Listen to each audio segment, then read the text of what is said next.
Megan's School Exams, A Spirit Guide, a Ghost Tiger, and One Scary Mother. Written by Owen Jones.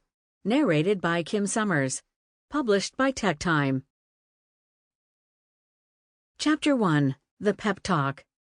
Megan woke up in bed, still thinking about what she had been told in school the day before.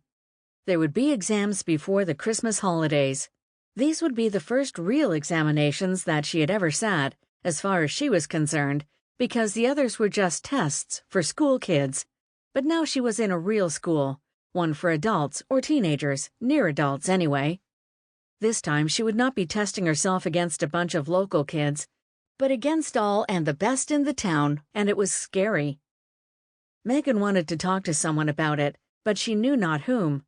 Despite the fact that Joaquin Hincha knew about most things, she somehow doubted that he would know about 21st century exams in her local school.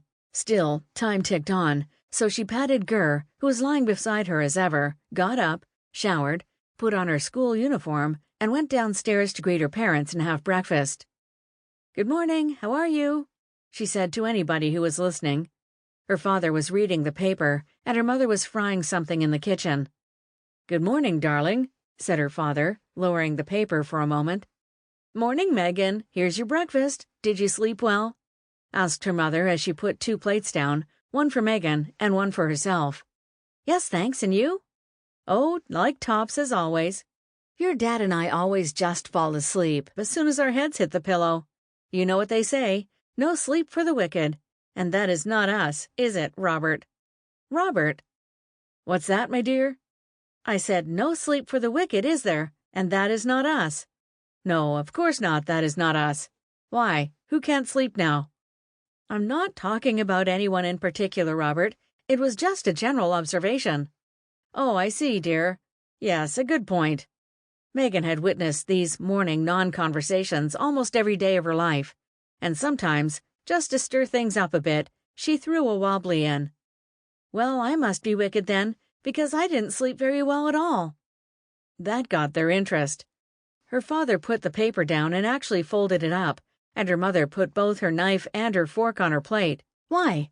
What have you got troubling you so much that you cannot sleep? Please don't tell us that it's that boy from the party, will you?" asked her mother. Megan was quite taken aback. She had thought about Rod quite a few times since that night, but she could not yet imagine why her mother might think that that could be a problem. "I don't know what you mean, ma'am. It's nothing like that. I'm not interested in boys. It's just that Mrs. Henshaw told us in school yesterday that we will be given written and verbal exams in 4 weeks' time.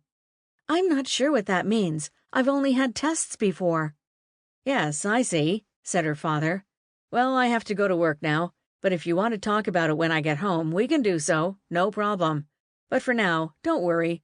There's no difference between tests and exams. Examinations is just a posh word for tests." Robert put his paper in his briefcase, kissed them both on the forehead, and left. "Your father is right, love. Exams are only tests. But let's talk about this tonight when you get back from school and your dad gets back from work." Her parents' advice did ease Megan's mind, and she even had the confidence to explain the same to some of her friends who had also been worried, but did not have the benefit of a mother or father who cared enough to explain it to them. When they sat down to tea 10 hours later, the first item on the agenda was food. But when the eating was over, Megan's father said to his daughter, "How was school today, my dear?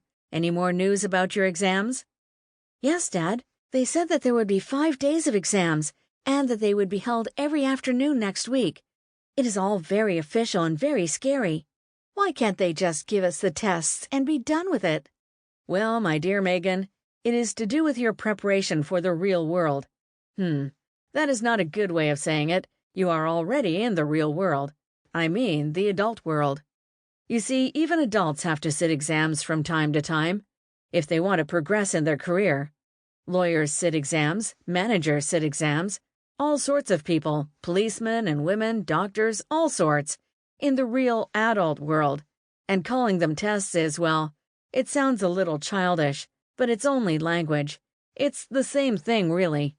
I have to, because I want to, of course, sit examinations every few years, in order to get a better job, more money. It is normal, and you are being prepared for that. Sample complete. Ready to continue?